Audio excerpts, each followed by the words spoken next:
Please come to order for the November 6th meeting of Glendale City Council. Special meeting. May we have the roll call, please? Councilmember Agajanian. Present. Devine. Here. Garpetian. Here. Najarian. Here. Mayor Sinanian. Here. May we have the report, please? The agenda for the November 6, 2018 special public meeting of the City Council was posted on Friday, November the 2nd, 2018 on the bulletin board outside City Hall. Thank you. What's next on the agenda?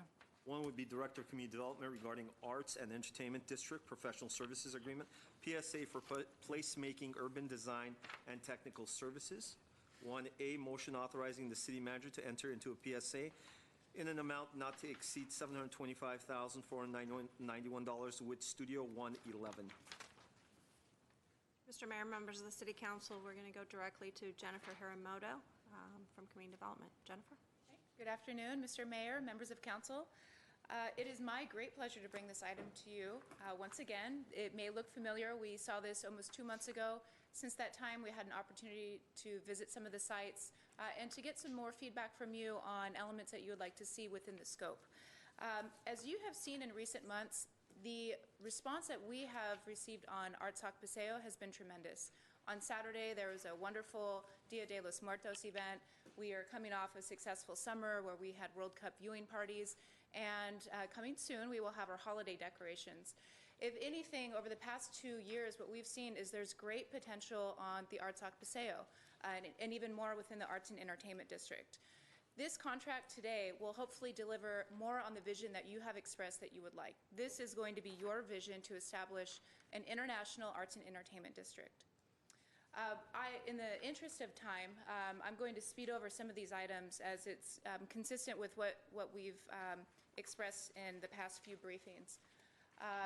But some of the elements within the scope of work for this proposal, there are essentially 3 different phases that we are proposing for this scope of work. This will take a look at the Artsoc Avenue, so from Harvard to Broadway, from Harvard to Wilson, which is now Artsoc Avenue, and also the alley, which is just to the west of that to Artsoc. The first phase would include a schematic and conceptual design, including engineering, reports such as traffic and topographic survey. We would have a second phase where that would include the design development, including drawings for street improvements, the site grading, lighting plan, hardscape, and any other public art strategy and components you'd like to see there. And then the third phase would be the preparation of construction drawings, the permitting, bidding, and construction administration. When the committee reviewed the proposals, we had 15 proposals that were submitted. It's very clear that there are many other folks who see the vision and the potential on this street. We had 8 committee members review these proposals. It was narrowed down to a total of 6 firms. The criteria that we were looking for included the thoroughness of the proposal, demonstrated experience, technical abilities, the public interface, placemaking, and cost. When we scored the proposals, this is how they ranked out of those the first pass. And then on the other column, you can see how the firms did on the interviews. Studio 111 ranked exceptionally high within their written proposal, which is something you see before you. They also did very well in the interview score. Ranking second was HOK. While HOK's proposal was not as strong as some of the other folks, as you can see up there, HOK did exceptionally well during the interview. Some of the considerations that the committee had when we were reviewing these proposals is, are we going to get the same team that came to the interviews that is actually going to be working with us day to day? That was something that Studio 111, the team that you saw at the proposal, and the founding principal, Alan Pullman, who is here today, is the same team that you will get. We also took a look at the final cost analysis after a further issuance to understand an apples-to-apples assessment. We saw that HOK and Studio 111 were fairly consistent, coming in about roughly $725,000, and Abe came in at over $1 million. There's a few factors that led to the committee's recommendation of Studio 111. Ultimately, it came down to a great team. You'll see before you there's almost 7 sub-consultants that are listed. We have worked with one of them, and Studio 111 has been very gracious to work with us in the event that we may have some other recommendations on any other sub-consultants. They have creative built projects that have been recommended in their proposal, some of which that you have visited. They have a familiarity with Glendale. They have an imaginative perspective of the Arts and Entertainment District, which is something that as they look to get your vision for the Arts and Entertainment District, it's very, very critical that they have a skill set to listen to what your thoughts are, but also to put forward their ideas. We checked out their references. They came back very positive. And finally, they have a demonstrated ability to be creative in placemaking. And really that comes down to when you go to a place, whether it's internationally or local, how does that place make you feel? Do you want to stay around? Do you see people outside drinking or and talking or playing? Those are the types of elements that we would like to see on ArtSoc. Mr. Pullman is available here if you would like to ask him any questions. He will be the founding principal, or he was the founding principal, and he will be the principal on this project. There are some projects that are within the proposal, and I did just want to point those out about why Studio 111 came to talk. Regarding their creative built projects. Some of the examples that they've worked on include The Block, which is in downtown Los Angeles. This included removing a portion of the roof from a Macy's, and this is really in the heart of their downtown, and looking at what they can do to reactivate the space and bring forward to it some more life. The streets in Long Beach, the Parklet program in Long Beach, and they've also worked in Fearman Way walkway in San Pedro. They have showed an ability to deliver on activating open public spaces and work with the public and elected representatives to deliver on the vision. And that's something that we've heard from council quite a bit, that you want to make sure that your vision and ideas are represented, and we will work within the scope to make sure that we come to you frequently to get your ideas early on and to make sure that you're engaged in the process throughout this. I mentioned The Block. This is just another example. There's another example of Little Tokyo. So this one I wanted to call out because they have they were hired to engage the community on their desire to reimagine the possibilities in preparation for a future LA Metro regional connector station. This ability, again, to work with the community, especially one that has a strong desire to make sure that the culture shines through, is an important factor for ArtSoc. While the RFP was released before we renamed ArtSoc Avenue, this is going to be a very important tie-in to how we reimagine this street. Having an international tie and making sure that we can incorporate some of the cultural and artistic elements on the street will be something that we obviously want to make sure that we can incorporate. And Studio 111 seems to have the finesse and the ability to work with the community to hear what they have to say and to deliver. I mentioned some of the sub-consultant teams. One of the examples is Studio K1. This is a lighting and a water features design firm. This is an example from Anaheim. As we consider some of the elements that we would like to include within placemaking for ArtSoc, this could be an idea. I say this could be an idea because something like this in Anaheim could be very costly. But we also don't want to limit ourselves. This is somebody who is going to be on the team, and this could be a path that we end up pursuing. Another example is with wayfinding. This goes back to placemaking and signage. This example, this is one of the sub-consultants that is on this team, RSM Design. They have some examples here from Rancho Cucamonga within Victoria Gardens. And again, these are some whimsical elements of crosswalks and other fun placemaking elements. There are other sub-consultants that are included within this list as well, but just so you're aware, we did ask for any awareness of Glendale. Studio 111 and some of their consultants have worked in Glendale before. Studio 111 recently worked on the ACE 121 housing project, and they also have consultants who have worked on the Ciclavia and some of the community outreach. Studio 111 has a very clear understanding of what the scope is. This is just reminding us what the scope is as well. The alley is a big component of this. We have not forgotten that, and we're excited to see what a consultant can help us envision there. The arts in public places, this is going to be, this will help bring that creative element to life. We've worked with the Library Arts and Culture Commission on what we can do in possibly tapping into some of the public art funds. That can be something that we consider as well for this street. And finally, there were some precedent images that Studio 111 included in their proposal, and ultimately, they seem to get it. They seem to understand that there are ideas from around the world that we can tap into to really make a very unique space. More outdoor dining, potential water and lighting features, sculptures, and gathering places. Each of these are what contribute to a vibrant business district, and we will also have a very unique opportunity with those retail stores that the city will very soon own. In the past, Studio 111 has worked with other projects to reactivate those spaces, re-tenant them. That could be a possibility that we consider.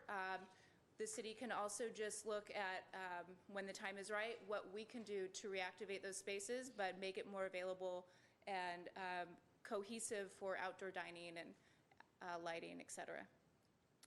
So should the council decide to move forward today with this contract, the dates are about 2 months off, so the timeline would shift slightly. But we suggest moving forward in phases. We understand that this is a very important project to the council.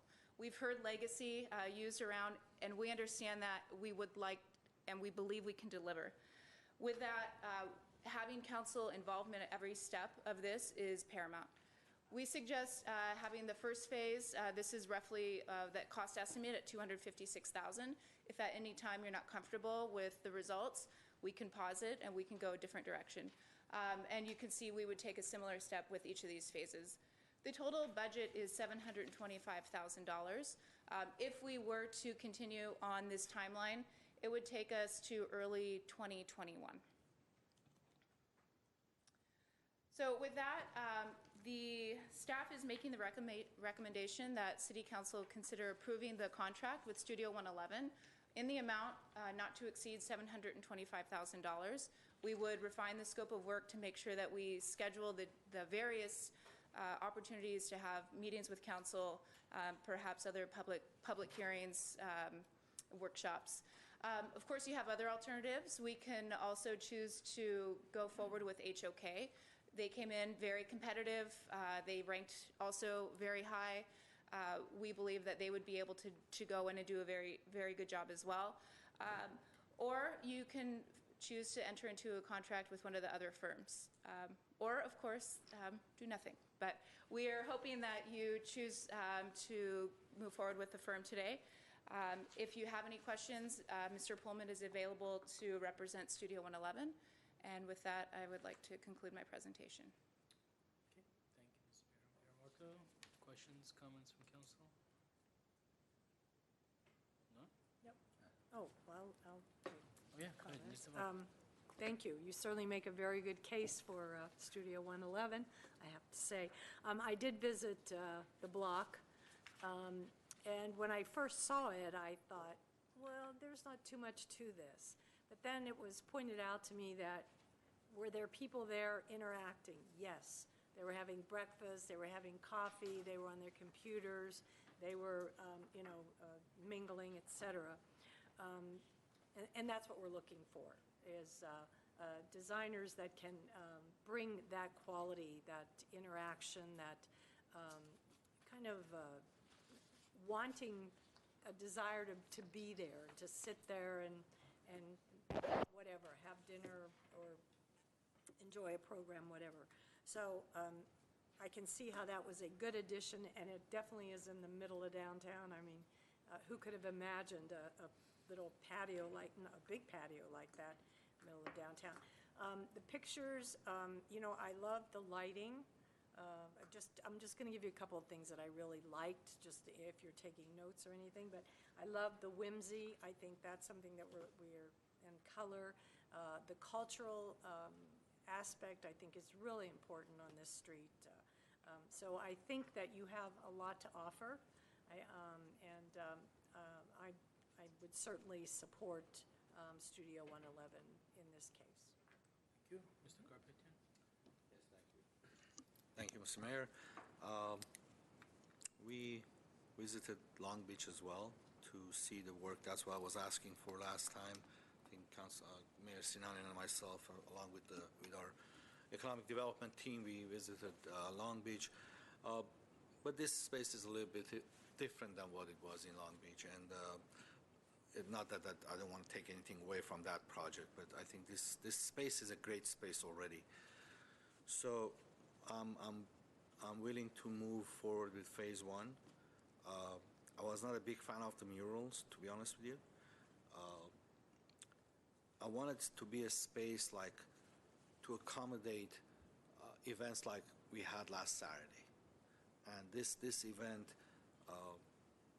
it was put together by a group of volunteers, I believe, if I'm not mistaken, and the lighting, the flags, and the decoration that they brought in, it just turned that place into something very special.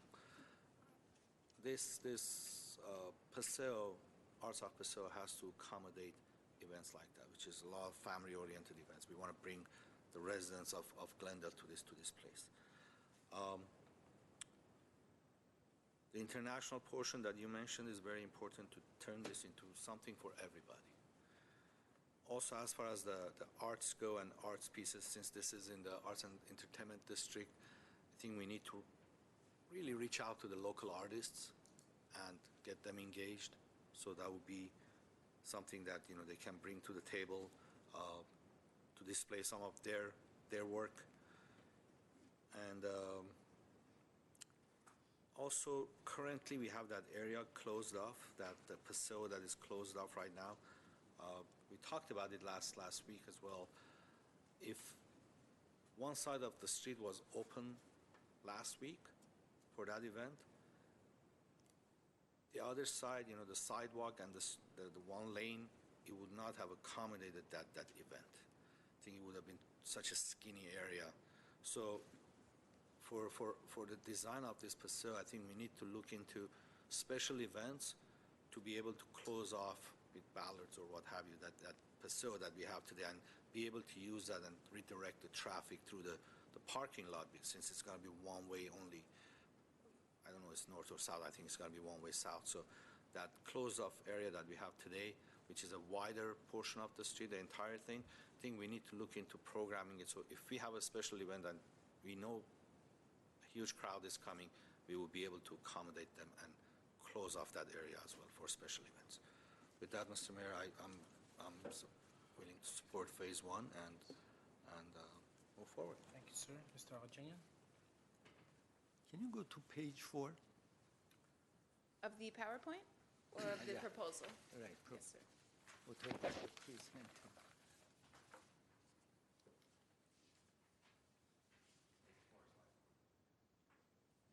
Where it says scoring the proposal.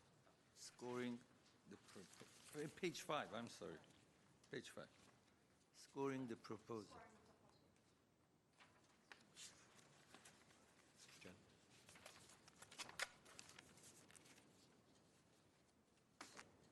Yes, okay. Thank you. Who Slide came up 5. with this idea of, okay, this is like, proposal has like 61.5% weight, and interview has 38.5% of the way you scored it is, that's the way it is. Altogether is 180, so 110 to proposal score and 70 interview score. How we came to these numbers? Well, the proposal score was chosen, we chose to weight it somewhat higher because the amount of content that was provided as part of the proposal was substantial. And it was, we believe that we should weigh it higher because it was far more thorough than the information that we would have been requesting during the interview. Within the interview, it was an opportunity for us to ask further questions, but in part to gauge things like chemistry and the ability to see if people can think on their feet. So with that, the interview score, we did not believe should be given as much weight as the proposal. I know, but you divide it so on certain basis. I mean, if you were ask me, the interview should be even lower percentage, not 38.5%, but maybe 20%. But however, you guys came to that specific points. I want to see how it came about. That was something that we worked with in some of our past examples as well in reviewing the request for proposals. We knew the criteria early on of what we would be grading for. The points are somewhat arbitrary in that when we were looking at the interviews, we wanted to be as fair as possible and to do our best to come up with an approach that would hopefully translate to show that this is not a subjective process, even though it slightly is. I wish I had a more thorough and scientific approach to answering your question, but it was somewhat arbitrary. We try to be as fair as possible in rating the interviews versus the proposals, but we did ask for some additional written information in the interviews as well. Okay. Did we communicate to them that this is the way we're gonna consider who will get the project? Yes, sir, to some extent. So the applicants received information within the request for proposals on the types of information that we were asking for and what they would be graded upon. Within the interviews, we actually gave them a majority of the questions ahead of time. We did have some questions that we wanted to ask, and we did ask the day of the interview and attempt to get that "can you think of your feet on your feet" element. So yes, the applicants were aware of the criteria that we were looking for, and that was detailed within the request for proposals. And did we talk to them or communicate to them that the person who will come for interview should be in charge of the project? We did not make that clear. So then a little bit earlier you said that they brought somebody which was very good in interview, but that was not the person who would be on the project for duration of the project. It was something that we wanted to make sure that we considered. While we do have some of the folks that come forward with the interviews, it was an element of practicality that if we wanted to envision what would it be like to work with this particular consultant. So there were certain questions that addressed and I apologize, I don't have some of those in front of me, but while we did not ask them specifically, are you going to be the principal on the project? It was something that was important to us within the criteria. I mean, so they didn't know. You said you guys asked for interview and they sent somebody, but they didn't know that you are looking for somebody who would stay with the project for the duration of the project. Am I right? I mean, at the end of the day, Mr. Mayor, members of the City Council, it's a consideration, and that was one of the considerations we had in place. It wasn't an ultimate deciding factor. It did help, I think, Studio 111 in terms of the ability to know exactly who it is that you're working with and having someone that is a little more local than HOK. But that happens invariably in many of the interviews that we have in terms of not everything is spelled out in the scope that you put out in terms of an RFP. So it was something that was considered by the team to give an upper hand to Studio 111, but not the deciding factor at the end of the day. No, but did we communicate to them that we want a person to come for interview which will stay with the project? No. No, sir. Then we can't score based on that. If somebody, as you mentioned, they bring a powerful person, very knowledgeable person for interview, and then he goes, continue on other projects. So what that interview will accomplish? As I mentioned, there were other specific questions within the interview and information that we were seeking. When you look at Studio 111 and HOK, their scores were very close at the end, and their cost proposals were very close as well. So at the end of the day, there are some elements that you're really looking for, whether it's the practicality. How close is this firm if we have council that is looking for more frequent meetings? Are we just being sold something at the end of the day? While it was not necessarily spelled out, ultimately, we are trying to make sure that the council is selecting the best firm and that you have the tools that you need to make the best decision. But I certainly appreciate the comments, and that's something that we can consider for the future criteria, is making it very clear that, yes, this person, you need to have detail who specifically is going to be working on the proposal and make sure that that person is in the interview.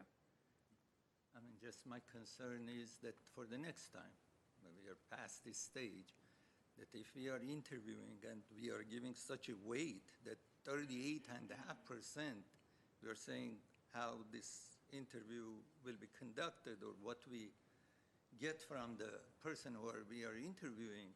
So then we have to make sure that person is working on the project. Otherwise, I will hire a person that will be shocked and surprised how detailed and knowledgeable he is, and then tomorrow he's not there anymore, does not know what the project is about, and he will be nowhere to be found. Thank you. Thank you. Thank you, sir. Yes, Mr. Najarian. So let me just address that.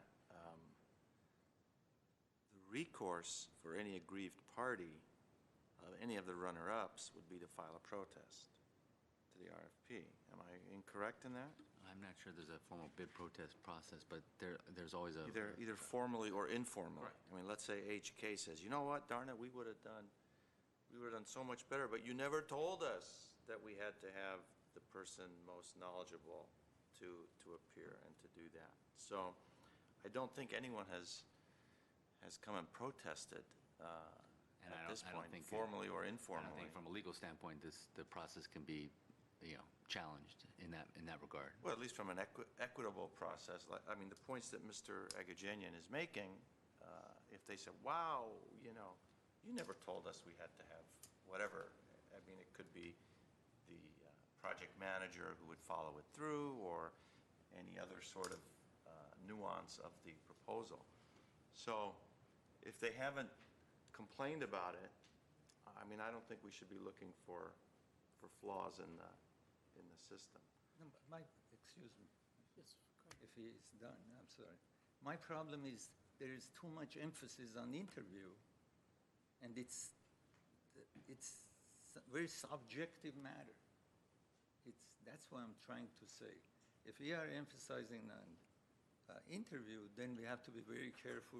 There should be some frame of work that we have to make sure that person will follow the project.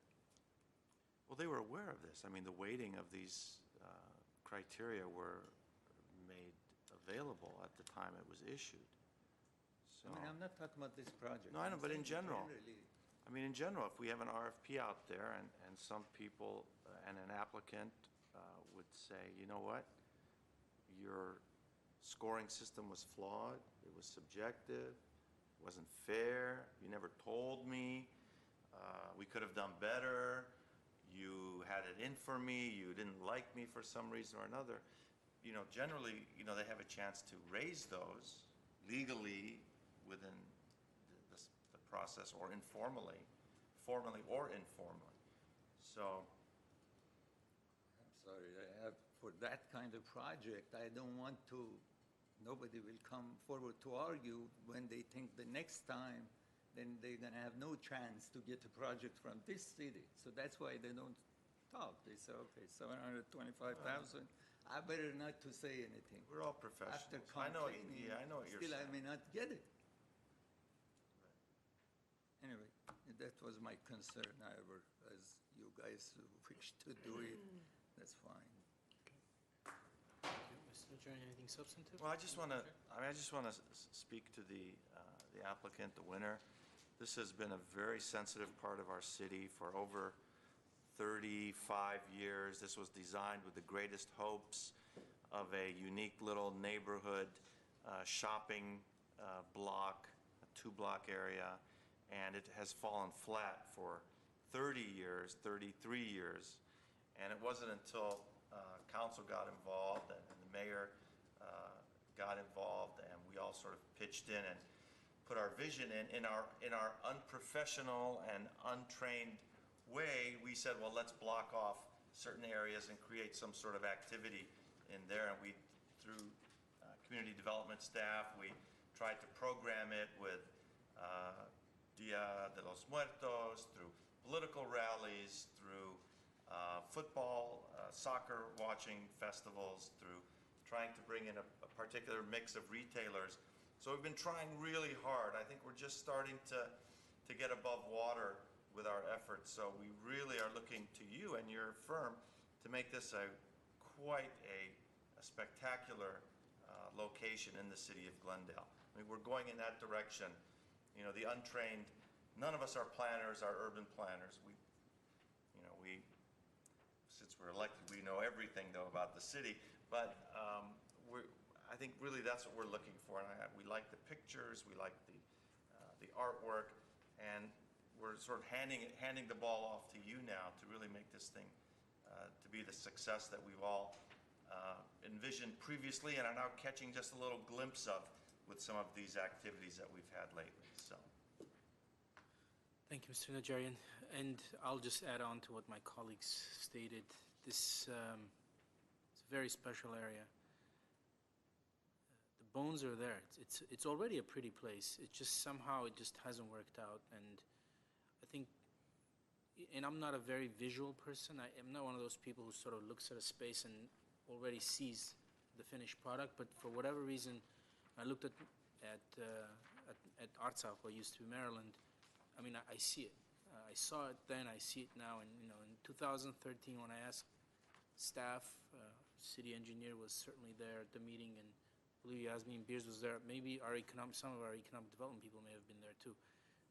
We met there, and I sort of laid out my vision. My idea was shutting down entirely, no traffic. And I think I asked the question, I said, can we re-engineer the entrance to the parking area so that we can have no traffic on those 2 blocks? And at the time I was told it could be done. Apparently now I'm being told it's too expensive, can't be done. But even with that shortcoming, even with our inability to shut down traffic entirely, I think it lends itself to being a very interesting space, potentially very nice promenade, not just Artsakh, but also the alleys, just because of their aesthetics. I think they work out, and they're the small size, even that feeds into the potential. Yeah, unfortunately, we're going to have to leave a small lane open, probably running north, but we must be able to shut down traffic when we need to. So bollards, I think we discussed that in Long Beach when we were taking the tour. So no pressure, but the expectations are high, and I think this council I certainly am going to be very involved, and